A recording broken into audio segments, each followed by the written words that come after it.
Las clases de Eve Ward, capítulo 11. La verdad se arma en el diálogo. Para Sócrates, la verdad se arma en el diálogo con sus discípulos. En la democracia griega, uno es parte de un todo.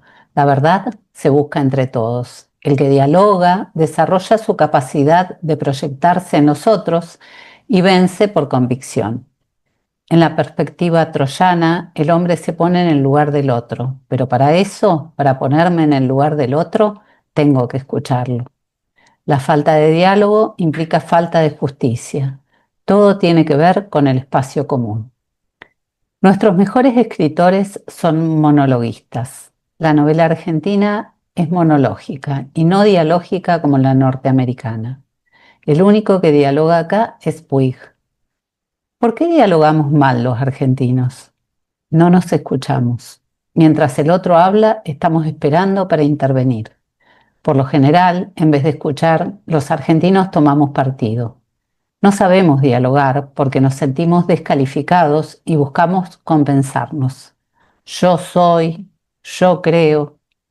Hay que aprender a tomarse a uno mismo en solfa y no tan seriamente. Aquí impera una necesidad muy fuerte de autoexpresarse. Dialogar debería ser tanto o más importante que la necesidad de expresarnos. ¿Tanta necesidad hay de decir cosas importantes? Decimos pavadas continuamente. Escribir diálogos trata sobre escuchar y no de inventar. El diálogo debe estar al servicio del personaje y no ser demostrativo. El diálogo en Grecia nació con la paridad, pero nosotros no nos sentimos pares, sino cada uno es un centro extraordinario. Queremos ser el centro del queque y ahí aparece el narciso. No queremos ser parte de un todo, queremos ser el todo. Somos ambiciosos por una carencia de comunicación y de expresión. Siempre estamos al borde de la demostración, como el alumno o el que hace preguntas en las conferencias. No preguntan para saber, sino para demostrar lo que saben. Nos imponemos la obligación de saber, quizás porque tememos pasar por estúpidos, pero la literatura no sirve para demostrar nada. Isidoro Blanstein decía, en el campo son así. Él se imagina cómo es la gente de campo, pero no se dispone a mirar para ver quién es el otro. Entonces ahí sale la parte negadora, porque hay un desprecio en ese no mirar. El que escribe recurre a un pobre arquetípico, imaginado, que no es el pobre real. Prefiere su imaginación a la observación porque es más fácil hacer un juicio de valor, pero para escribir me tengo que poner en el lugar del otro y en su contexto. Claro que hay un límite. A veces uno no puede ponerse del todo en el lugar del personaje porque hay un algo, un secreto, lo no dicho, que no se puede usurpar. Cuando un escritor no registra cómo hablan las personas es porque está ebrio de su propio lenguaje. No hay que escribir declarativamente. Hay que practicar el diálogo y agilizarlo, darle mucha importancia a la filtración del lenguaje que viene del otro lado, dejando a un costado las palabras complicadas, lo finisecular y los rizomas. El autodominio tiene que ver con el autocuidado, con la responsabilidad de los propios actos y con la soberanía que uno tiene de sí mismo. Tanto el superyo como el miedo anulan el diálogo. A veces necesitamos de un diálogo más profundo que no llega por falta de tiempo o por pudor. Mientras dialogamos de boludeces, despreciamos al otro y también al personaje. Esta es una sociedad de inmigrantes, italianos, judíos, etc. Y cuando no se puede rescatar la igualdad, se rescatan elementos heroicos. Es una transgresión cuando la gente dice le gané, vencí, ya sea en una discusión o cuando manejas un auto o al cruzar la calle. Vivimos en la cultura de la eficacia. La democracia, en cambio, es más aburrida y más trabajosa. El nosotros implica pertenencia de grupo. Cuando hablamos en plural, estamos planteando la dicotomía del nosotros versus ellos. Nosotros las víctimas y ellos los otros, los que mandan, los que tienen el poder, los culpables. Se busca un chivo expiatorio para personalizar al responsable. Cuando hablamos de nosotros, tampoco nos sentimos pares, sino que cada uno, otra vez, tiende a verse como un ser extraordinario. Atacar y defenderse es no buscar el diálogo y, en ese sentido, decir la verdad equivale a ser buchón, alcahuete. Hay gente que valoriza el espíritu de sufrimiento y el mal humor, que tienen que ver con el efecto tragedia. Para Nietzsche, la tragedia habla de lo inevitable, lo incurable, lo inescrutable en el destino humano. Platón repudia la tragedia por su desmesura. Él creía que se trataba de un espectáculo desaforado. Preguntaba, ¿qué palabras han salido del cerco de tu boca? Puede haber desmesura también en el callar, como Prometeo, que no quiere hablar. Eres el dueño de tu silencio. Dos personas que pelean son fuerzas en pugna y el juez es un tercero que modera las fuerzas. Entonces aparece la idea de justicia humana, que es diferente a la justicia divina. Si los dioses quieren comunicarse con los humanos, lo harían durante el día y elegirían a receptores como Aristóteles. El diálogo es un terreno resbaladizo entre uno y el otro y requiere una distancia enorme donde hay que tomar partido. Para hacer diálogo se necesita de más distancia que para armar personajes. Acá decimos, obvio, seguro, listo, pero eso equivale a una pérdida del ejercicio del diálogo. Ya no hay más diálogo de ideas ni se pueden poner ideas de un autor en el diálogo. En el diálogo habla el personaje en su forma más definitoria. Cuando hablo, cuando dialogo, tengo que ser lo más sintético posible, salvo que sea la palabra la que se identifique con el personaje. Pero en la imaginación tiene sus leyes. Escribir es ver, y cuando estamos más cerca, vemos más. Escribir es como hablar, es decantar, hacer síntesis. Pero la síntesis también es la muerte. El diálogo es el recorte de un momento, no quiere abarcar toda la vida. ¿De dónde viene la capacidad de diálogo? Viene de no idealizar a los personajes. Si los idealizo, los controlo y los alejo.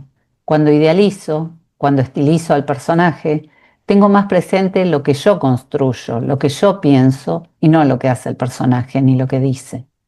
Hay que saber escuchar lo que dice la gente y cómo lo dice, estar pendientes de las expresiones que la gente usa. Es más importante el tono, el cómo lo dicen, que lo que dicen. En ese cómo se ve al personaje. Horacio Quiroga decía, escucha a tus personajes, no los obligues a decir lo que no quieren o no pueden. Si lo que dicen te sorprende, entonces funciona. La piedra de toque para medir al buen escritor es el diálogo. Si sabe dialogar es porque tiene oído para sus personajes, los oye, les da lugar, los deja actuar, les da vida.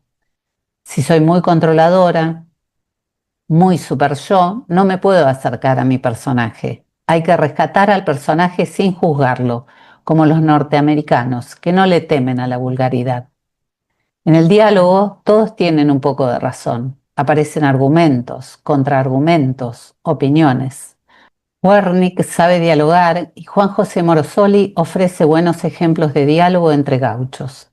Sacchi, Erskine, Caldwell y Leonardo Sciascia tienen cuentos y novelas dialogadas, donde el diálogo viene siempre acompañado del lenguaje de los signos. No nos valemos solo del mensaje racional. La mirada, el tono, todo lo que surge en el diálogo nos da pautas. Las intuiciones, las percepciones o las corazonadas pueden modificar las palabras de un diálogo. Como decía Chekhov, hay que tener en cuenta lo que la gente dice y cómo lo dice, o la poca convicción con que la gente emite una convicción. El diálogo es solo un aspecto del personaje y no lo agota. ¿De dónde viene la insensatez de las tramas? Viene de creer que la literatura es otra cosa que la vida, que se ubica en algún lugar superior. Pensamos que el diálogo es algo valioso, lleno de ideas fantásticas, intelectuales e iluminadoras. Pero al hacer un diálogo no se pueden poner pensamientos internos. En el diálogo se muestra la conducta, la acción, lo que ella y él hacen para que avance la novela. Las ideas deben estar al servicio del diálogo y no al revés. Es insensato que en una novela o en un cuento yo haga que mis personajes, un hombre y una mujer, por ejemplo, hablen cada noche de temas diferentes e interesantes. La realidad no es así. El ser humano Es un bicho de hábitos. Las conversaciones por lo general se basan en las preocupaciones inmediatas. Esto tiene que ver con la maduración de un personaje, de una persona o de un amor. Muchas veces la trama se arruina por precipitación, se pierde por impaciencia, por ansiedad. Hay que pensar la trama, no escribir por capricho, no anunciar lo que después va a estar manifiesto. Al escribir hay que tratar de no querer matar dos pájaros de un tiro.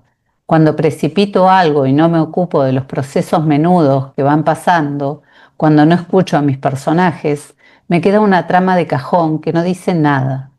De lo que me tengo que valer para escribir diálogos es del lenguaje de los personajes. Hay diálogos de complicidad y diálogos de contraste, de competencia. Está el diálogo copador y el de aproximación, entre los muchos temas que hay para armar diálogos. Temas para armar diálogos. Diálogo de competencia. Por los viajes que uno ha hecho, por las operaciones, por la educación de los chicos a los perros. Una señora en el lavadero decía: mi perro sabe representar 300 conceptos diferentes. A ver, hacé de perro malo, ponete triste. Hay gente que compite por novedades o por chismes políticos. En ese tipo de conversaciones siempre circula el poder, el demostrar quién sabe más. En estos diálogos priman las relaciones de poder o de dominio. Una persona se queda con la última palabra. Nos atontamos cuando alguien se nos presenta más poderoso. Diálogo entre señoras mayores. Hablan casi siempre de enfermedades. Pujan por estar más enfermas. Hablan de sus operaciones. Está el diálogo del copador, como cuando decís algo y el otro te copa el discurso. Yo fui al Brasil. Yo también. Ahí se establecen superioridades. No es el solo, sino el también, el te digo más. El otro le ve una vela más que vos. Diálogo entre borrachos, donde puede haber reiteraciones de cariño mezclado con un viejo rencor. Siempre va a ser así, como ahora. Diálogos entre los que quieren dejar de fumar o de beber. Tienen que ver con la caída, la culpa y la redención. ¿Cuánto fumás? Hoy fumé uno solo. Ah, vamos adelante. O como el dentista que se bañaba 5 veces por día para no fumar. O el hombre que se compró una quinta y decía que sin un vaso de whisky y un cigarrillo no podía disfrutar los atardeceres. O cuando preguntan cuál es el cigarrillo más importante del día. Diálogos de aproximación. Durante un viaje con una persona desconocida o cuando se habla sobre el clima o el horóscopo. El diálogo en un avión o en un micro, como cuando viajas a la Basílica de Luján y la gente va tanteando si sos creyente. O como antes, cuando te sacaban a bailar. La gente tantea. El diálogo de ascensor o con un taxista. Qué calor, dice uno y el otro. ¿Y qué pretende? Es verano. Diálogo de contraste entre el campo y la ciudad, como cuando estuve en Amaicha y le hice al carnicero una pregunta existencial. ¿El chanchito sabe cuándo lo van a matar? Pero el carnicero mataba chanchos todos los días. O el tiempo de los pueblos pequeños, que es otro. ¿No está el diariero? Ayer estaba, contestan. O sabe venir, o está queriendo venir. La gente de ciudad es impositiva con el tiempo, pero en los pueblos las noticias llegan tarde o de una manera ralentizada y tampoco les importa. Diálogo entre una histérica y un depresivo, o al revés, una depresiva y un histérico. Yo en la pieza tengo frío, ponete la estufa, está rota, decile a los chicos que te la arreglen. Son diálogos sin destino porque no se puede pasar la perspectiva de uno a otro. En el fondo, eso quiere decir que no nos podemos entender. Diálogo de mujeres que hablan sobre sus maridos o sus hijos. Los diálogos entre los chicos son lindos cuando uno puede conectarse con uno mismo. Tienen interrogantes como ¿por qué dormimos acostados en una cama? Para un chico esa es una pregunta importante. O ¿por qué hay animales que duermen parados? Antes los grandes se divertían con los chicos. Las arvejas no venían peladas, estaban en las chauchas y mi papá ponía monedas adentro de las chauchas para divertirse con nosotros. Diálogo entre una madre y su hijo, como cuando un adulto intenta explicar cómo nacen los chicos o se habla sobre la muerte. Diálogo con un chico de 4 años, como con el nieto de una amiga. Llamo por teléfono y pregunto, ¿está tu abuela? No, no está. ¿Habrá ido al gimnasio? ¿Cómo va a ir al gimnasio si es una vieja? ¿Vos estás solo ahí? ¿Cómo voy a estar solo si tengo 4 años? Dos viejos que hablan de lo perdido que está el mundo. Dos personas que hablan de sí mismas y no se escuchan. Se utiliza mucho el porque yo. Gente exigente que habla con un mozo de restaurante. Diálogo de gente rara, un mitómano con otro que no lo es. Diálogo entre profesor y alumno. Diálogos que aparecen en libros para estudiar idiomas. Cuando se busca la complicidad del otro, dos amigas que recuerdan las maldades que le hicieron a los demás. Diálogo donde se quiere buscar información del otro, pero oblicuamente, tratando de tirarle la lengua al otro. Diálogo entre un perro, un gato y su amo. Diálogo entre adolescentes. Pelea entre amigos o de pareja. Diálogo de un hipocondríaco con un médico. Diálogo entre dos enfermeras. Diálogo entre dos personas que no se entienden bien. Diálogo delirante con una vecina. Diálogo con una persona mientras pienso en otra cosa.